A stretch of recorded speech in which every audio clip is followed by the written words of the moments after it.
समय पहले, जब पृथ्वी पर धर्म, सत्य और न्याय का शासन था, लोग अपने जीवन में निष्ठा, भक्ति और तपस्या के मार्ग पर चलते थे।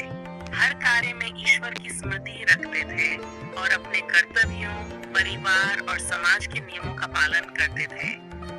यही समय था जिसे हम सत्य युग कहते हैं, जब मनुष्य के हृदय में अहंकार, लोभ और लालच जैसी कोई भावना नहीं थी और हर कार्य निस्वार्थ भाव से किया जाता था।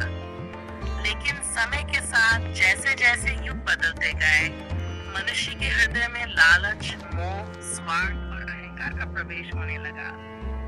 उन्होंने अपने धर्म, सत्य और समाज के प्रति दायित्वों का पालन करना छोड़ दिया और केवल अपने सुख, विलासिता और भौतिक संपत्ति के पीछे दौड़ने लगे। धीरे धीरे सत्य और धर्म कमजोर होने लगे और अधर्म का बोलबाला बढ़ने लगा। इस परिवर्तन को देखकर ब्रह्मा, विष्णु और महेश ने गंभीरता से विचार किया, क्योंकि उन्होंने देखा कि मनुष्य अब केवल अपने स्वार्थ और लोभ के लिए कार्य करने लगा है। उन्होंने धर्म और सत्य को छोड़कर पाप और अधर्म को अपनाना शुरू कर दिया है। भगवान विष्णु ने ब्रह्मा जी से कहा कि अब समय आ गया है चेतावनी देने का और मनुष्यों को समझाने का कि यदि वे अपने अहंकार और लोभ को नहीं छोड़ेंगे तो उनके जीवन में अंधकार, दुख और पाप का वर्चस्व बढ़ जाएगा। और ब्रह्मा जी ने भी स्वीकार किया कि अब समय की धारा ने मनुष्यों को ऐसे मोड़ पर ला दिया है जहां धर्म कमजोर होने लगा है और अधर्म बढ़ रहा है। और इस प्रकार कलयुग की शुरुआत हुई, जब मनुष्य धर्म, सत्य और न्याय का पालन छोड़कर केवल अपने स्वार्थ, लोभ और विलासिता में उलझ गया। उन्होंने अपने माता पिता, गुरुओं और साधुओं का आदर करना बंद कर दिया। झूठ, छल कपट और अन्याय करने में संकोच नहीं किया। केवल धन, शक्ति और सुख की प्राप्ति उनके जीवन का लक्ष्य बन गया। यही कारण है कि इस युग को कलयुग कहा गया, क्योंकि ये युग पाप, अधर्म और मोह का युग है। लेकिन भगवान ने इस युग में भी आशा रखी कि जो मनुष्य सच्चे हृदय से भक्ति करेगा, उसका जीवन उज्जवल और मोक्ष से परिपूर्ण होगा।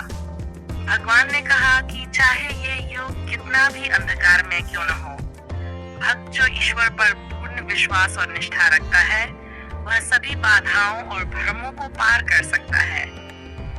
यही कारण है कि नारद मुनि ने कहा कि कलयुग में केवल नाम स्मरण, सच्ची भक्ति और अच्छे कर्म से मनुष्य अपने पापों से मुक्ति प्राप्त कर सकता है।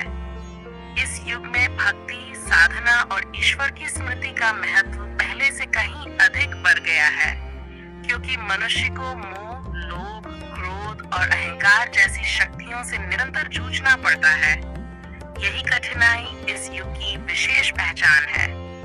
क्यों फिर भी भगवान ने अपनी लीलाओं और अवतारों के माध्यम से धर्म की रक्षा और पाप का नाश सुनिश्चित किया है। जैसे कि श्री राम का अवतार सत्य युग में हुआ, श्री कृष्ण का द्वापर युग में हुआ, और इसी प्रकार भगवान भक्तों की रक्षा के लिए विभिन्न रूपों में प्रकट होते हैं। यही हमें यह सिखाता है कि चाहे युग कितना भी कठिन क्यों न हो, ईश्वर की भक्ति और निष्ठा ही मनुष्य को सही मार्ग पर बनाए रख सकती है। कलयुग में लोग कठिन तपस्या नहीं करते, लेकिन सरल हृदय से की गई भक्ति और सच्चे मन से किया गया नाम स्मरण भी अत्यंत फलदायी होता है। भक्त जो इस युग में धर्म और अधर्म के बीच के अंतर को समझता है और अपने जीवन में सच्चाई, धैर्य, सहनशीलता और ईश्वर भक्ति को अपनाता है, वह आध्यात्मिक रूप से प्रगति करता है और जीवन के अंतिम लक्ष्य यानी मोक्ष की प्राप्ति करता है। इसी युग में मनुष्य को यह समझने की आवश्यकता है कि भले ही समाज और वातावरण में अधर्म और पाप का वर्चस्व बढ़ गया हो, परंतु साधक जो अपने हृदय में ईश्वर का स्थान बनाए रखता है, उसके लिए अंधकार में भी प्रकाश है।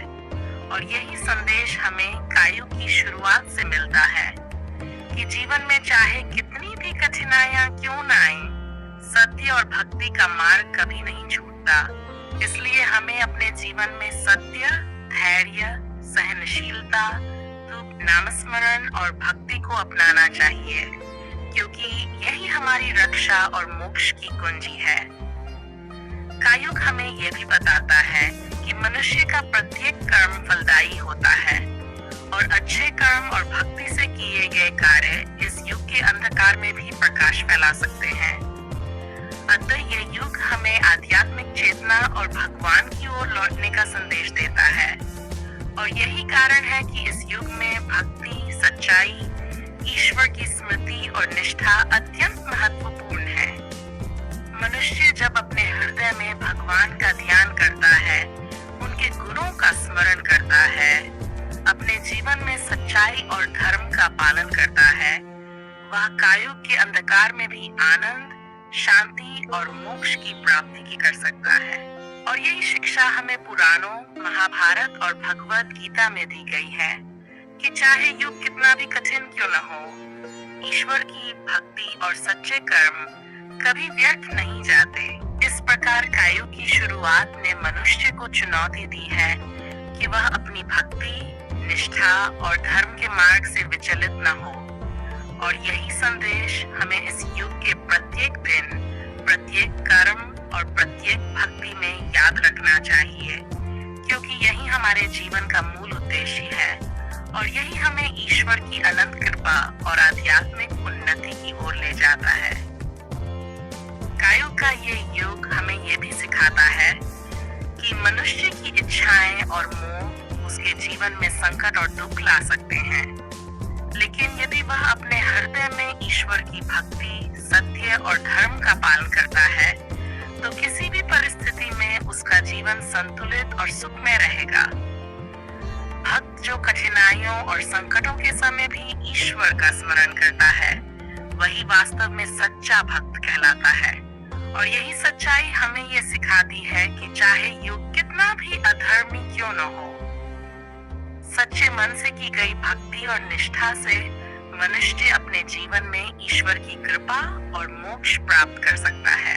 इसीलिए कायुग के अंधकार में भी भक्तों का जीवन प्रकाश और आध्यात्मिक उन्नति से परिपूर्ण रहता है। और यही संदेश हमें हर युग में, विशेषकर कायुग में, याद रखना चाहिए कि भक्ति, नामस्मरण और सच्चे कर्म से ही जीवन का अंतिम लक्ष्य प्राप्त होता है। यही जीवन की सर्वोच्च सच्चाई है और यही हमें ब्रह्मांड के अनंत नियमों और भगवान की कृपा का स्मरण कराता है।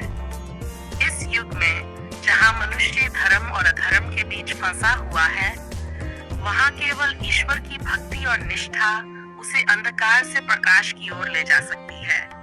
और यही कारण है कि पुराणों और महाभारत में बार बार ये शिक्षा दी गई है कि चाहे परिस्थिति कैसी भी हो, चाहे समाज और युग कितना भी अधर्मी क्यों न हो, भक्तों का मन ईश्वर में स्थिर रहता है और उनके जीवन में सदैव सुख, शांति और मोक्ष का मार्ग खुला रहता है। इसी प्रकार कायुग हमें यह सिखाता है कि हर कठिनाई, हर संकट और हर पाप के बीच भी ईश्वर की कृपा और भक्ति का प्रकाश हमेशा उपस्थित रहता है, और यही हमें सच्ची आध्यात्मिक चेतना, धर्म और मोक्ष की ओर ले जाता है। यही संदेश हमें नारद मुनि, ब्रह्मा, विष्णु और महेश के उपदेशों से मिलता है, और यही हमें अपने जीवन में अपनाना चाहिए ताकि हम इस अंधकार युग में भी प्रकाश, भक्ति और मोक्ष की प्राप्ति कर सकें। ये लगभग 5000 प्लस शब्दों वाला डिवोशनल एपिक पैराग्राफ है।